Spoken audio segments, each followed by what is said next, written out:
और इस समय की बड़ी खबर सुशांत सिंह राजपूत मामले से जुड़ी हुई, जहां पर रिया चक्रवर्ती से पूछताछ करने के बाद ईडी अब सुशांत सिंह राजपूत की बहन मीतू सिंह का बयान दर्ज करेगी। आज दोपहर करीब 12 बजे के आसपास सुशांत की बहन मीतू सिंह ईडी के दफ्तर पहुंचेंगी। ये बड़ी खबर आते हुए कल ही सुशांत सिंह राजपूत मामले में ईडी ने रिया चक्रवर्ती और उनके परिवार वालों के से लंबी पूछताछ की थी। वो दूसरी बार था जब रिया चक्रवर्ती और उनके परिवार वालों को बुलाया गया था पूछताछ के लिए। और आज ये बड़ी खबर आते हुए अब से कुछ ही देर में 12 बजे दोपहर में सुशांत सिंह राजपूत की बहन मीतू सिंह ईडी दफ्तर पहुंचेंगी और अपना बयान दर्ज कराएंगी। आपको बता दें, ईडी मनी लॉन्ड्रिंग केस की जांच कर रही है, फाइनेंशियल एंगल को देख रही है सुशांत सिंह राजपूत की मौत के मामले में। सांतिया हमारे साथ फोन लाइन पर जुड़ रही हैं और ज्यादा जानकारी लेकर। सांतिया, दोपहर 12 बजे तक सुशांत की जो बहन है मीतू सिंह वो ईडी दफ्तर पहुंचेंगी, ऐसी खबर आ रही है। जी बिल्कुल, फिलहाल यही वक्त दिया गया है मीतू सिंह को आने के लिए। इसके अलावा रिया की मैनेजर श्रुति मोदी एक बार फिर पहुंच चुकी है ईडी दफ्तर। अब देखिए, श्रुति मोदी जो है वो आज तीसरी बार पहुंची हैं ईडी। इससे पहले वो शुक्रवार को दिन भर ईडी में थी। इसके बाद कल सोमवार को सुबह करीब 11:10 पर श्रुति मोदी ईडी दफ्तर पहुंची और उसके बाद रात के 11:15 बजे उन्हें जाने दिया गया। यानी करीब 12 घंटे की पूछताछ उनसे हुई है। उसके बाद आज सुबह फिर से श्रुति मोदी ईडी दफ्तर पहुंच चुकी हैं और उनसे पूछताछ शुरू हुई है। ईडी श्रुति मोदी की अगर बात करें, श्रुति मोदी रिया चक्रवर्ती और उनके भाई का भी काम देखती थी और कुछ वक्त के लिए उन्होंने सुशांत के अकाउंट को भी संभाला था, यानी सुशांत की मैनेजर भी रह चुकी हैं। श्रुति मोदी गौरी, बिहार पुलिस की जो एफआईआर है उसमें आरोपी भी हैं।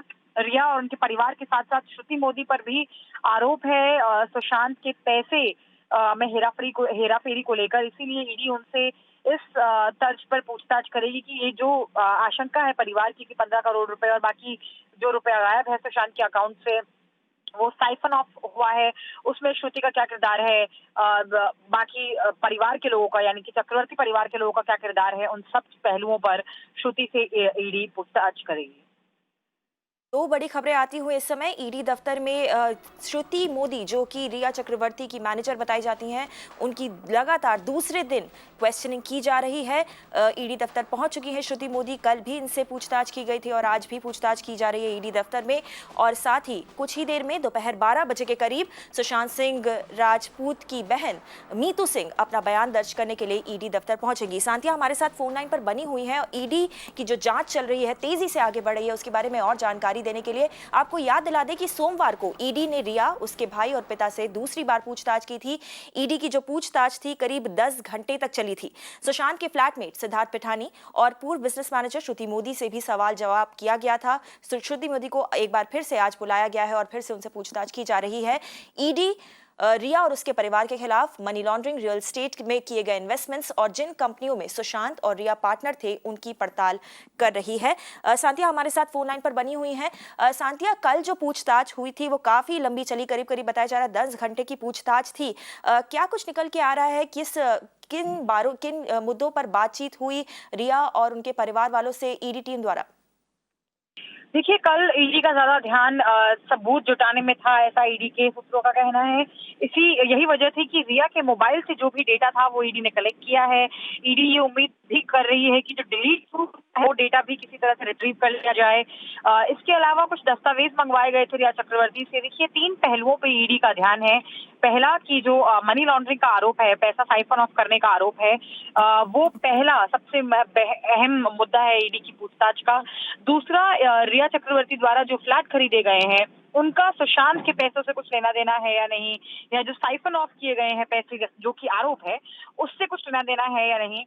ये ईडी जो है वो ईडी की जांच का दायरा है। हालांकि इस पे रिया चक्रवर्ती ने ईडी को बताया है कि ये सारे फ्लैट जो है, ये जो सारे रियल एस्टेट के इन्वेस्टमेंट है, वो रिया चक्रवर्ती सुशांत से मिलने से कई महीनों पहले, कई सालों पहले कर चुकी थी। तो उससे जुड़े हुए दस्तावेज भी फिलहाल ईडी ने मंगवाए हैं उनसे।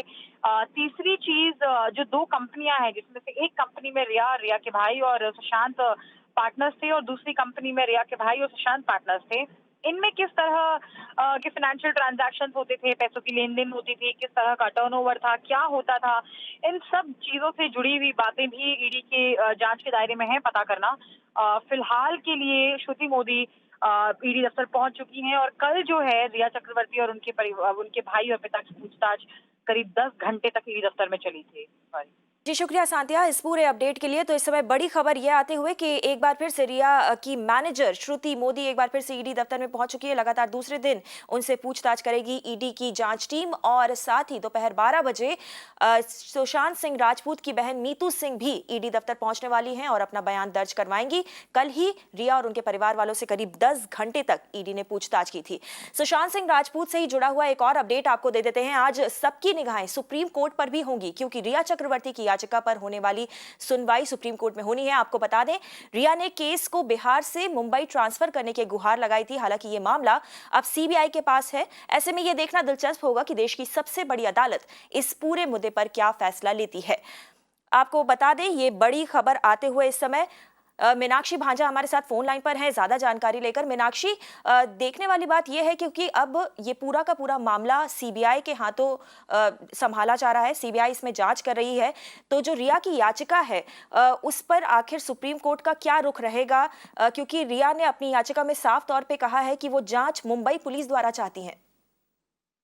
जी बिल्कुल गौरी, और साथ ही बहुत जो अहम बात है हम अपने दर्शकों को पहले भी दिखाई है जब महाराष्ट्र सरकार ने अपना हलफनामा दायर किया सुप्रीम कोर्ट में और पहली मर्तबा आड़े हाथों लिया महाराष्ट्र सरकार ने सीबीआई को भी। महाराष्ट्र सरकार ने प्रश्न चिन्ह लगाए सीबीआई के नियत पर और कहा कि ऐसी क्या जल्दबाजी थी कि सीबीआई को जबकि मामला पेंडिंग है कोर्ट में तब जाकर एक एफआईआर दर्ज करना था। क्या सीबीआई अदालत के फैसले तक का इंतजार नहीं कर सकती थी? इसके अलावा महाराष्ट्र सरकार ने बहुत ही स्ट्रांग रूप से सीबीआई की जो इंटरवेंशन है उसको भी अपोज किया है इस मामले में। अपनी जो प्रोब रिपोर्ट है वो भी महाराष्ट्र सरकार ने दायर की है सुप्रीम कोर्ट में।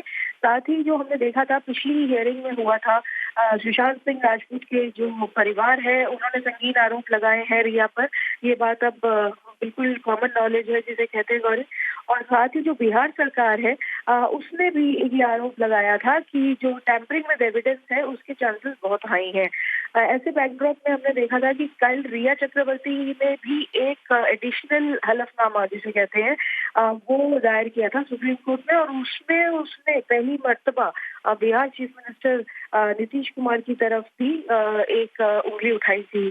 और उसने ये कहा था रिया ने कि जो बिहार मुख्यमंत्री हैं उनके पॉलिटिकल मोटिव्स हैं इस पूरे मामले में इस तरह से इन्वॉल्व होने के, और वो सिर्फ इस बात के लिए माइलेज ले रहे हैं क्योंकि बिहार में असेंबली पोल्स आने वाला है। तो इस तरह के बहुत सारे संगीन आरोप लगे हैं।